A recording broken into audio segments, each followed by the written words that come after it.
And hi everyone, welcome to Tech Down Over. Here we are. The disco version. The disco version. We're here joined today by Geoff Blanchard, coming to us from the land down under. Melbourne, that is. And joining us also today is Harold Muliati. He's running the video switcher and he will be in co-hosting with us. So today we got lots to talk about and here we go.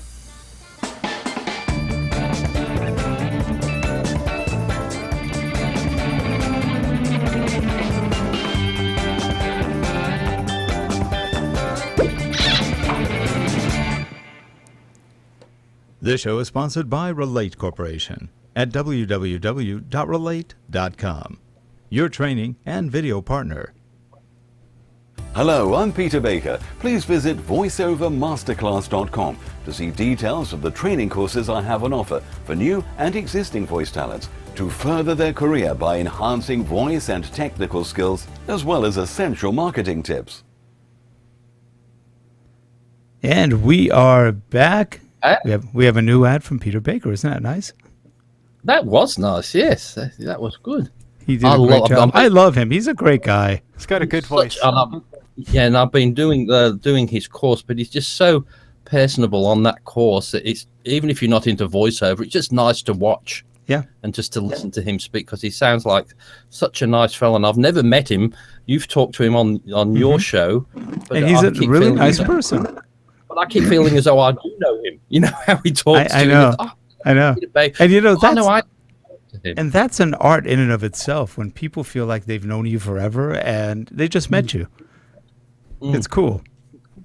Yeah, and it does a good job on that, because I've been going through that, and it gives some really practical information on how to do that. So really well done. So that's true. Good to see. Well, you know, earlier we were thinking today we were going to be Talk Like an Aussie Day, and Harold and I were practicing and we were talking, and we can do a little bit of that. So, hello, Geoff. How are you today? That doesn't sound very Aussie. That sounds more like tally-ho, chaps. That's more tally-ho, chaps. How do you say g'day? G'day. G'day. G'day. Oi. Yeah, g'day. Yeah. But Harold does a great one. You'll listen to Harold's imitation. I don't know if it's great. Let's see. Hello, Geoff. How are you doing there in Melbourne? Melbourne. That sounds like a New Zealander. That does. Yeah. That see, it's kind of got the. That's what it's very hard to do. He's an Aborigine from New Zealand. Like I can say it sounds quite silly, but I suppose if I do an American accent, mine sounds silly too as well. Trying to do it. I'm sure that you've got a better American accent because you've watched plenty of stuff with American accents in it. Do you remember Olivia? Do you remember Olivia on Fringe? Yes, definitely. I mean, she was lovely, beautiful. She's Aussie, and you'd never know on the show. And when I heard her speak in real life, I went, "Oh my God, she has a total Australian accent, and yet she can eliminate it 100%." But who in Fringe? You know, the mad scientist. What was his name? Yeah, he's Australian. He's Australian too. And you'd never know. You would never know. It wasn't George. What was his name? Was it George? Oh, I can't remember now. But it's see how you can't remember. But he's an Australian and does quite well with the American accent. So. The other thing though is you did have to learn it. You did have to learn an Australian accent, didn't you, Geoff? That's not. I mean, you don't. Your accent isn't like because you're from England. Well, you're not quite Australian. You don't really sound Australian. The thing is, when you come here, I had a very thick English accent, and usually people just try to mimic and get over. But everybody kept picking me up on my accent, so I got stubborn, and so it was. So now it's not fully Australian, but it's really getting quite close to there. So starting to blend in a bit. It just comes along like when I came to Australia, it would be Jeffrey Blanchard, like you would say Blanchard. But now it's Jeffrey Blanchard. Blanchard. Hello, I'm Geoff Blanchard. Geoff Blanchard. But it's Geoff Blanchard in England, and in America it would be Blanchard. But it goes differently here. So, But yes, like accents are funny. There's a lady on the internet that does things. How to do an Australian accent? So, I'll go through all in a minute. Well, we've got a wonderful show for you here today. And you can we'll stop the accent. Tech down over now. In my hand, I have What's a that? camera you know. It's Yes, related to your GH5. camera. It's a GH5S.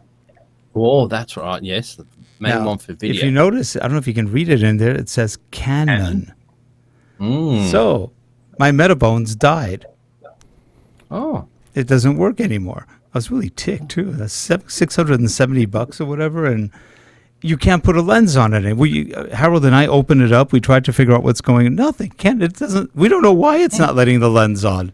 It just doesn't work anymore, and so we can't do anything with it. So we went out and got a new adapter, but we didn't get a Metabones. Screw Metabones. When you can't even fix the damn thing, and you can't really send it for repairs because they may not send it back. They're in Hong Kong and they're having problems.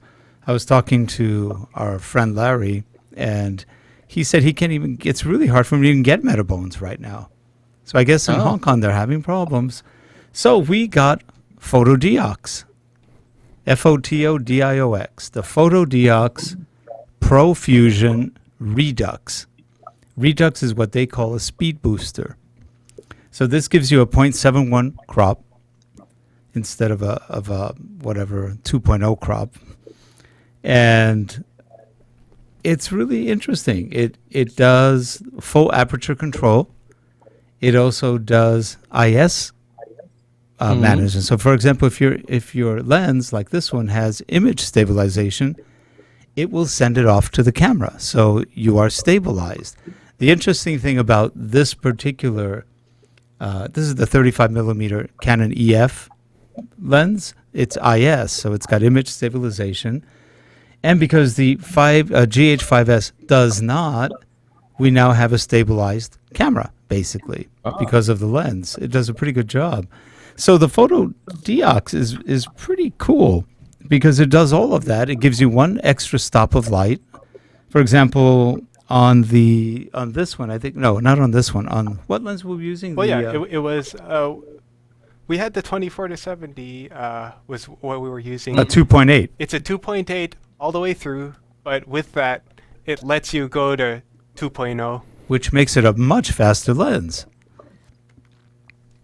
And now, with that Metabones, because I found with not the Metabones, with my the original one, I find when I put that on, the focusing is quite okay, not a problem, but it's just a bit noisy compared to normal. Does that? It seems a little bit noisy. I can't tell because the Canon lenses tend to be noisy anyway.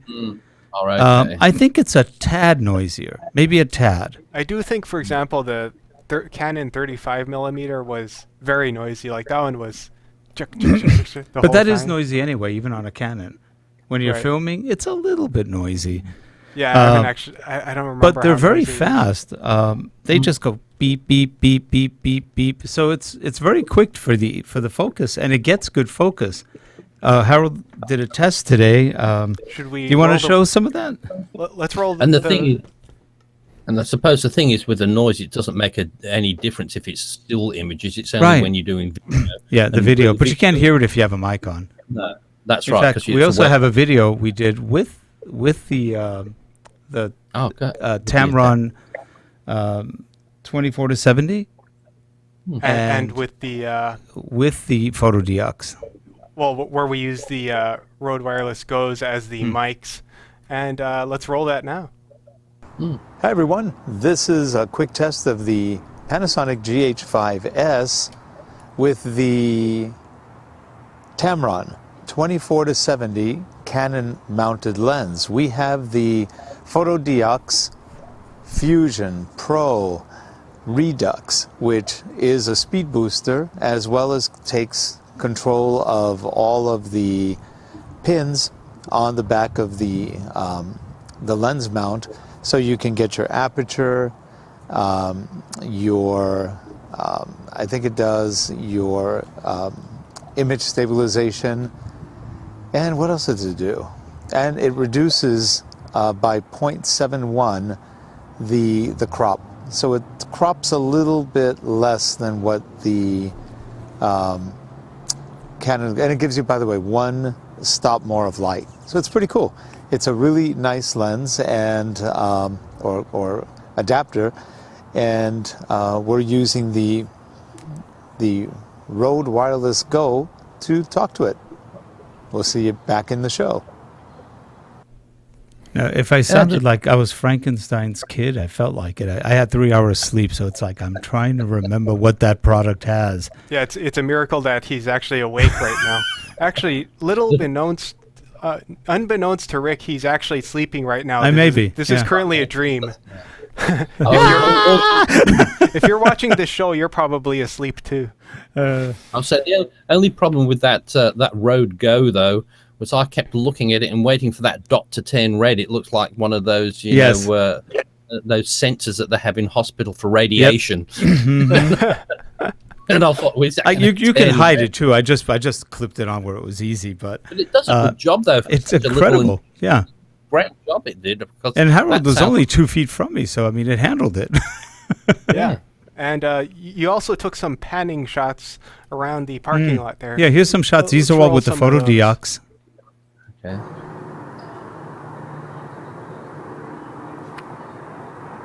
It's pretty stable.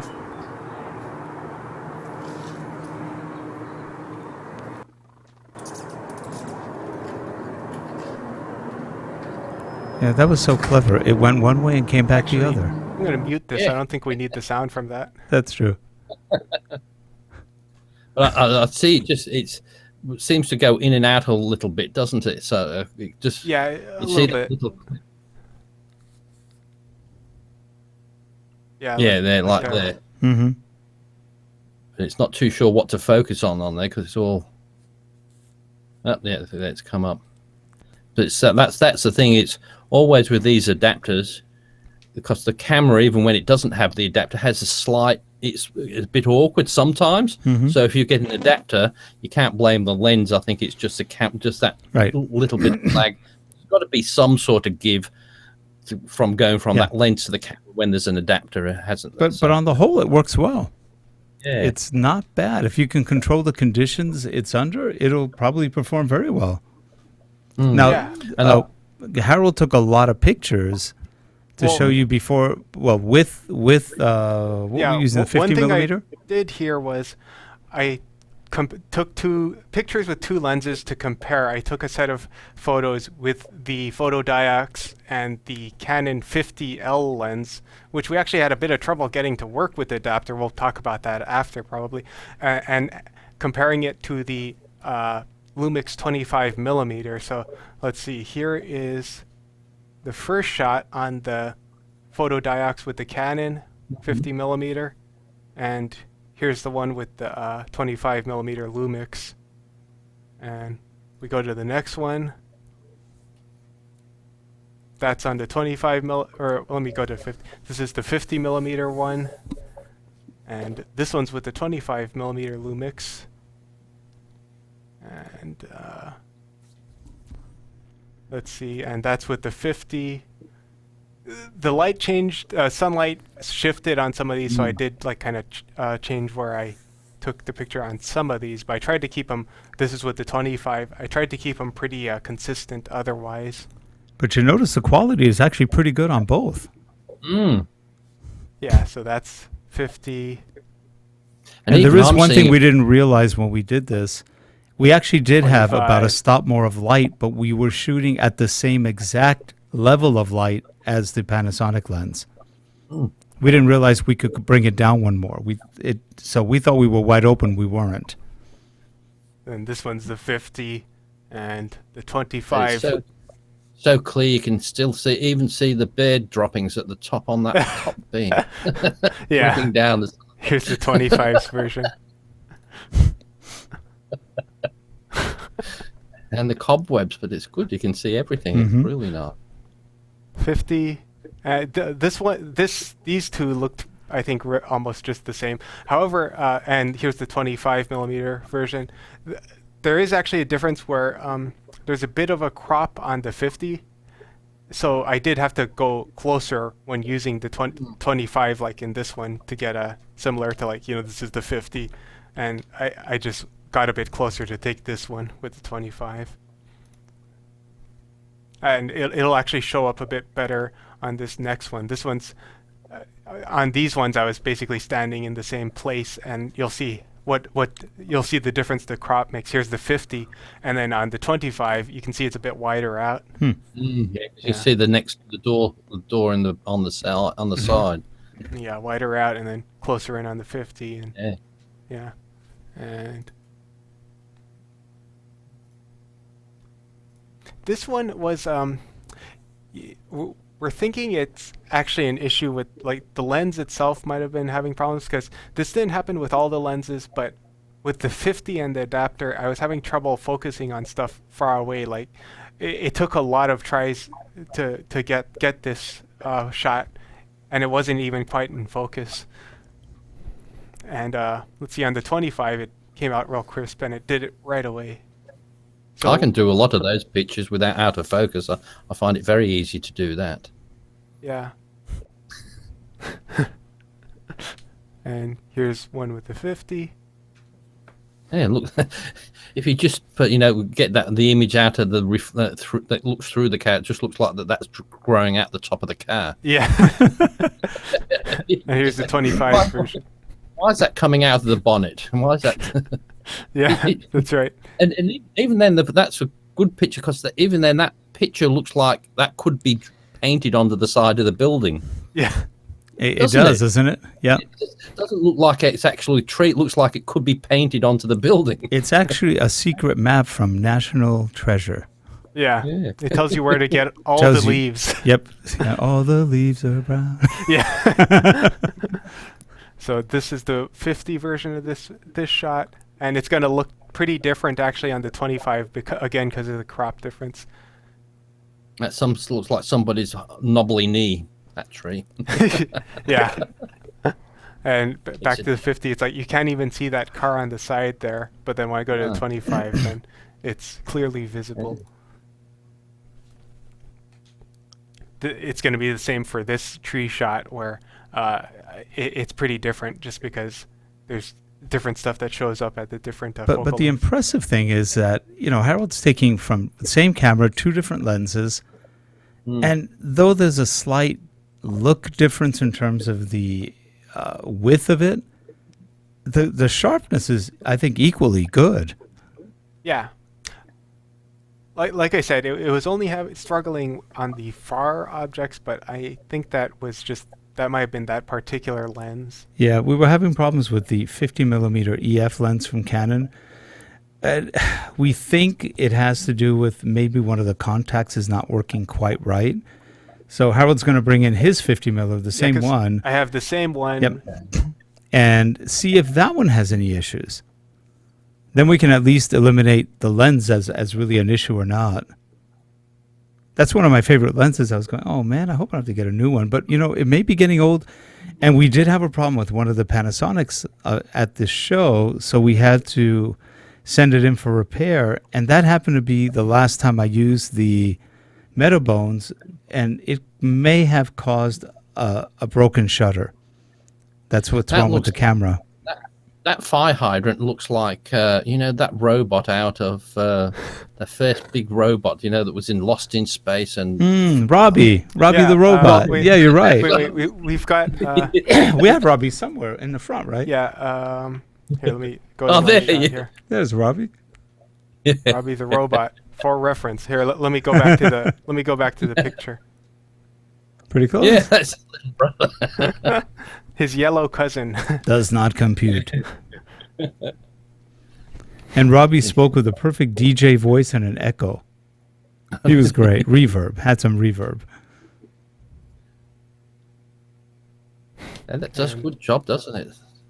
Yeah, I think this is the last one. So this is with the 50mm, and then the 25 is that. That looks good. And then you took some with the... if you look at all the edges here, they all look good. And then you took some with the 24-70 Tamron? Well, let's see. Or did I just take that video? You took some photos with it, I think. Oh, I did take photos in the garage, in the parking lot. Yeah, let's go to those ones. These are right in front of the That's entrance, through the right? glass as well. Yes. but, yeah. So we're gonna then parking lot.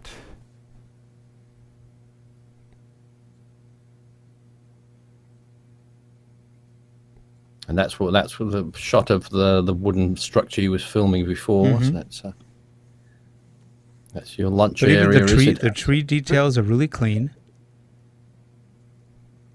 I was pretty impressed for $240 versus $670. The Fotodiox is better. It's 2/3 less than the Metabones, and seems as well built, if not better. Yeah, I mean, yeah, I think it works at least as good as the Metabones. I don't quite remember, but I mean, it's definitely, especially with the photos, it's working really fast.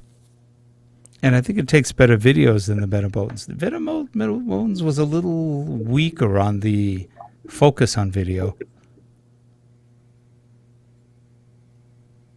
And this is on the 5S as well, isn't it? Yes. Yeah. And the 5S isn't as good for pictures. It's not supposed to be. So No, it's more of a. But I mean, it takes as good a picture as the GH5. They're very similar. I don't know. I think the pictures look really good. The main thing is just that the dimensions of the pictures are smaller because it's what is it, like a 6K picture? Actually, are we in a 4:3 aspect ratio on this? They are. They are. I didn't change it. I guess I could. I think it defaults to 4:3. Oh, that's a blurry leg. No, that's a good. I don't know what that is. That was your leg or something. There's a picture of my shoe. Oh, that's right. Okay. There we go. Oh, good job. Yeah, you need a bit of polish on the end of that. So. Yeah, I scuffed it a bit. Was that an accidental picture of your foot? No, I happen to be taking pictures of feet. He was in front of me. I had the lens pointed down. I just took a picture. Oh, okay. These boots are made for walking. That went over to the CIA so they can give them a hard time later. We saw your feet, where. They're gonna take all my right shoes. That's right. I won't be able to walk anywhere. I always think that these days, things like the CIA and the FBI, they must have such an easy life these days. All they have to do is sit on the in front of the computer, look at YouTube, Instagram, and Facebook, and they get all the information given to them. Let's have a look. What's his criminal name? That's where he's going. Where's he going tomorrow? And they'll just have a look at his feeds and they all confess that. right on Facebook. Yeah. They say, and these people take videos of these criminal acts that they're doing. So, you're doing something illegal, but you have to take a video of it. There's no longer any need to catch someone doing drugs. Yeah. You just find them doing them on a video on their Instagram. Yeah, it's incredible. But the thing is, when they get caught, all they say on the news is, "Yes, but I took it with a Panasonic camera with this lens. Isn't it great?" Not care that they've done the wrong thing, but it's like these people who do all these sad people that have these lovely pictures moments before they die because they go into such deadly situations. You think, just to get a nice picture. So anyway. So as I said, don't keeping Rick awake. I think he's getting so tired today. So. I'm okay. When Harold was showing the slideshow, I was like, I was trying to say, when I was younger, I could sleep 4 hours for years and no problem. Now I'm like, I had 3 hours last night. I'm like, oh man, I'm sleepy. I used to be able, but also I go the other way where if I plan to do it, I still can't get. You go more than 6 or 6.5, or wake up no matter what time you go. Yeah, I know. I'm a real good sleeping, and you've still only had the same amount. Some people sleep. said you don't need as much sleep as you get older. That's a lie, because if you're active when you're older, you still need enough sleep. It's the same. And I think it's everywhere. You do need that so you can concentrate when you're taking pictures, because that's the thing that makes a good photographer to a bad one. It's not so much the equipment, it's usually the time and the patience taking. Yep. If you're tired, I've just got to take It never turns out that. These people take excellent photos. They haven't just taken the photo. They've probably taken 5,000 at that point. They've been there at 2 a.m, waiting for that 7 o'clock shot when this happens, just in case. Yep. Not like, they didn't avoid, going somewhere to get a good vantage point because there was, a big puddle of mud. No, they just went right in there. Well, Geoff, yep. I have some news for you. What's that? Tomorrow, I'm going to go to Verizon, and I'm going to look at the iPhone 11 Pro Max. I'm unhappy with my Samsung. That's unusual because you've had them for so long I now. know, but this one does not dictate well. It's a mess. And I use dictation a lot, and this is causing me grief. I got a note from, who was it? A friend. When I sent a note, and he goes, Ajay, yeah. I sent him a note, and he goes, hurry, go to the hospital. You're having a stroke. I go, what? I went, oh my God, I am having a stroke. It was total gobbledygook. I speak pretty clearly when I dictate, and it's wrong. I know I've got a few on yours lately. I know what they meant, but it wasn't what what you meant. Oh, you know what? I swear it is making a mess of dictation, whereas before it used to be really clean. And I did get one once from you that said, "Quick, the police are at the server." The police are. What on earth does that mean? That's a good one. What were the police doing at that server? That must have been a donut shop server. But it was probably saying, "Please, can you do this or something, please?" Oh gosh. It makes so many mistakes, and the sad thing is I rely too much on dictation, and dictation on the iPhone's clean, and it used to be clean on my Samsungs, not on this one. And so Leslie's going to get mine because she doesn't do any dictation, and I may get the iPhone 11 Pro Max, which it looks fine. It's got Samsung glass on it. It's the Samsung OLED, and I may even get, because I'm really tired of this new Android watch. Which about 3 times a day goes, I'm sorry, I didn't hear you. I didn't say anything to you. And it goes, I'm sorry, can you say that again? I go, shut up. It's like 3 times a day. It'll sometimes do that when he's just like moving his hand or something. It's obnoxious. I've never had a phone, a watch that did that. This one is constantly saying, I'm sorry, I can't spy on you anymore. Can you please talk a little louder? What? The thing is, I want to get, because I'm looking at getting the new the titanium. The titanium. Me too. Yeah. Got the cheaper one. I'm more than happy with the watch. It does excellent. I love it. Yeah. But the glass cracked. Yeah. They said the aluminum and the steel just get ripped up like crazy. They get bruised. They get scratched. They get broken. They said titanium is actually the one that looks most professional for business trips or whatever, and has the best look. And so I was looking at it saying, I need a watch when I travel. This thing, I can't be in a meeting going, excuse me, what did you just say? Oh, God, shut up. And there's no way to turn that off. And there's a new feature on the new one. Well, it's always on. It goes into a sleep mode, but you don't have to do a gesture to look at it, because it will, you can just slyly have a look at the time. Yep. But I don't know about there, but here, those titanium ones I've looked at, for me, for the bigger size, it's about $1,300. I don't know what there would be about there. Here it's $799.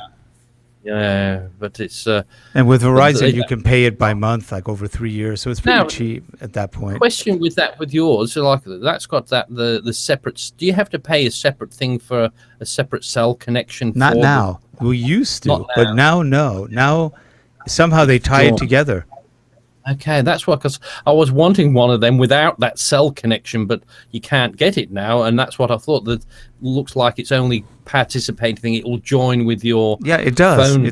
They don't force you to have a number anymore, which is good. Oh, that's good, because it's the one way. And you know what's weird? Let's say you forgot your phone at home, but you have your watch on. It'll still ring. Yeah, you could be 100 miles away. It still rings. It's amazing. The only problem I saw even in the early ones, I think it only gives you about 40 minutes worth of phone. No, you get about 18 hours. Do you still on the new ones? The it's 18 hours, and I was watching, what's his name, QBHD.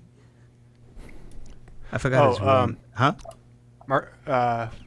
MKBHD, Marcus Brownlee. Yeah. MBHD, is that what it is? MKBHD. MKBHD. Now, with the watch though, can you pair your headset with the watch just by Supposedly, itself? yes.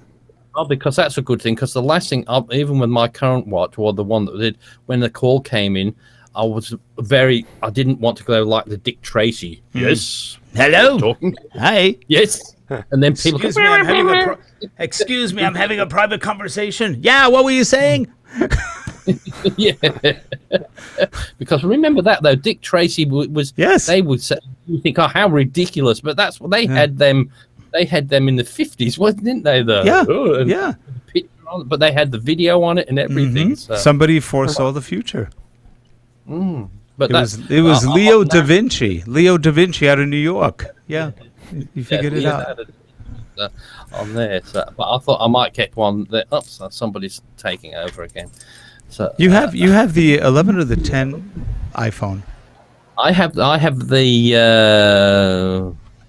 not the 11. That's the current one, isn't it? That's the brand new one. Yeah. The 10. The 10S. Yeah. Oh, the 10S. You got the smaller one. Well, I went for the 10S because I used to have the 6 Plus. Yeah. And the 6 Plus is the same size as the 10S. Oh, see, I like the Pro Max because the Pro Max is the same size as my Samsung Note. Yeah, it's a bit bigger. But this one I thought I like that because it's a little bit smaller, but it's got the same size as the biggest one it did on the previous one. But I'll tell you what, once you get used to, I thought at first, oh, how can you get rid of that button? But after 5 minutes having that, the swipe thing, I thought, how did we ever go hard. All those years with that button? Because I just lift it up, it recognized, I don't have to touch any, it's there. Yeah. And I found it so much more user-friendly than the old ones. Like I've got an old one at work, you put your fingerprint thing on, and most of the times it gets, but more than not, it doesn't. Whereas the face recognition, it's very rare that, I have to be, have me face totally covered before it doesn't recognize me. So, yeah, but you know what's bad about face recognition? I've tried it, and every time I look at the phone, it goes, ah! Yeah, it screams, and then it's opens. a little scary. And then open, then it says, but then still open, says, yeah, that's definitely you. Let's go scaring it into it. Ah! Okay, get in. Thank you. I was just thinking, what you're saying with the dictation, is there no way on the dictation on any of these devices, when you say, hello, please, Jeffrey, I'm going to give you a call today at 3 p.m., does it repeat it back to you? Or sometimes, yeah. I'll give you an example. This is my daily life. Okay, Google, send a message to Geoff Blanchard. All right. What kind of message would you like to send? It's talking she's to me doing now. it because you said hello Google. Yeah. So what happens is, I say, okay, dip idiot, send a message to Geoff Blanchard, and it says, I just hung up on her. Hang up. I am so tired of her. So anyway, no, you didn't. You don't get a lot of things. She's like, I didn't get that. She's a nag. So anyway, I'll say Geoff Blanchard, and it says, all right, what's the message? I'm having trouble understanding, she said, because I'm in your back she pocket. Just won't go away. So anyway, it says, so what would you like to say? So I say, hi, Geoff. Looking forward to seeing you this weekend. Let's have a conversation, whatever time suits you. And it says, what's your message? I've just said it. All right. Hi, Geoff. I'm looking forward to seeing you this weekend. Let me know what time works for you. What's your message? Oh, call me. By now I'm cursing. Tell Geoff I'll call him tomorrow. What's your message? And I just hang up. I just hang up on her and try it again. And it is nonstop. It's like, who do you... Or I'll say, send a text to Krista Ostrander. That's my daughter. And it says, which Krista would you like, Ostrander or Zanotti? just told you which one. Krista Ostrander. Which Krista Ostrander? I only have one. And it shows me two, but they're the same one. I go, that's the same one. So I said, the first one. And it goes, I don't understand you. Click on the one you like first. Okay, here. I click the first one. It says, all right, what would you like to say? So I give it the message, and it goes, what's your message? So it's like for every message I get out, I've got to go through 5 iterations of it. You know, it's obnoxious. And I don't know if it's just not working or I got a bad one or maybe my microphone's broken. I don't know. This is how it came. And then the watch is no better. It says, excuse me, I didn't hear you. I wasn't talking to you. Yes, you are. I know it. I'm spying on you. Oh, thank you. Oh, it's just I'm sure most people have good notes. I don't. I have a bad one. And it's too, I don't even want to turn it in. I'm just fed up with it. But I think you'll enjoy. I think you enjoy the iPhone. Like I said, I went over to a Samsung once. They're a nice product, but I just you had the 5. You had the 5 like I did, which was boring.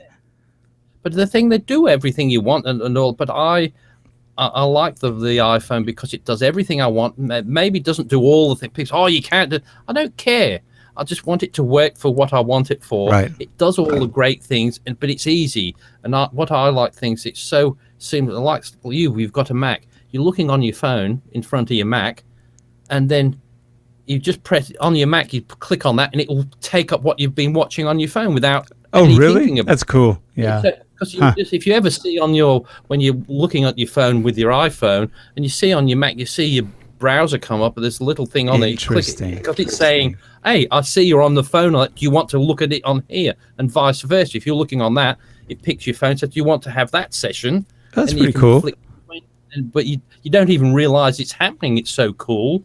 Oh, I think that's doing it itself when it's hooked up. And then with the phone, the sidecar thing? No, that's different. That's like a third monitor, a second monitor for your iMac. And also as well with the iMac, I want with the watch. When you've got the watch, you go to your computer, and when you walk away and your computer locks. When you walk back in there, it opens up because you've got your watch on. Because you're paired to your watch, it knows it's you. That's cool. You don't have to open up your computer again. You don't have to type your code. Oh, that's a nice features. And so it says, and if you happen to take it off and do that, you might have to enter your code once. But when you're in an office and it's on off all the time, you just walk there and it just comes back on. Right? But with the luck I've had, I'll get an iPhone, come to the office and say, "Hey, iPhone," or whatever. What do you say? Oh, hey Siri, send a message to Geoff Blanchard. All right, what's the message? Blah blah blah blah. What's the message? Ah! Here we go again. I hope not. It's scary. Yes, but it's technology. And they have dark mode on the phone, which I like. They're doing, and I still like just silly little things with all like the Apple with the new Catalina as well. Just silly little things that I really appreciate. Is like this morning, it's got a nice bright picture of Catalina. Yep. Last night it had a nice dark picture. It knows day, not day and night. Just darkens the picture. Have you been to Catalina? I haven't. It's really pretty. It's cute. I kept saying every time going to Long Beach and getting the Catalina ferry or something in the morning and all that, but I haven't done that. I'll have to do that on another. They even have the ferry takes about 90 minutes, but they also have a helicopter ride. It's a whole 10. Oh, that's right. It costs then again $300 or something, but it's really nice. I don't think it was that much. It was like $150, but and then the ferry would be nice. The ferry's okay. They actually have the catamarans. Yeah. And they may have hydrofoils, which are pretty cool because they go just over the water. They're pretty neat. And they don't have cars there, do they? Do they have just electric vehicles, I think? But you know how much noise those vehicles... It's such a joke. They don't have cars, but these things are like... They're horrible. Yeah, not fun. I'll have to get next time and have the... Oh, here it comes. It's that music. It's that time. Hey, we did a 40-minute show. Geoff to go to Catalina. I lasted 40 minutes. It's good. Oh. I'm just going to try to last till 10 o'clock because if I go to bed early, then I won't sleep again. Well, that's the problem. Yeah, I always do that. I'll have a nice early night, and then you wake up at 3. I know. That was me last night. I went to bed 11, quarter to 3, I'm up. Yeah. Oh. Anyway, well, have a good one. If you're around tomorrow, I'll give you a call. Jemima's saying, yep, I shall do, but Jemima's saying goodbye as well. Goodbye, Jemima. Saying goodbye to everybody. She said, I've got to say goodbye. She's looking at herself now in the Yes, yeah. What? Who's that dog? I'm prettier than he is. Anyway, well, we'll see you next time. And if you're watching the show, thanks and have a good one. And please subscribe, give us feedback. We are so close to 1,000 subscribers. Please subscribe if you're watching the show. I mean, we have at least one viewer, so come on, give us a break. Yeah. Have a good one, everyone. Bye-bye. Bye for now. Bye, everyone.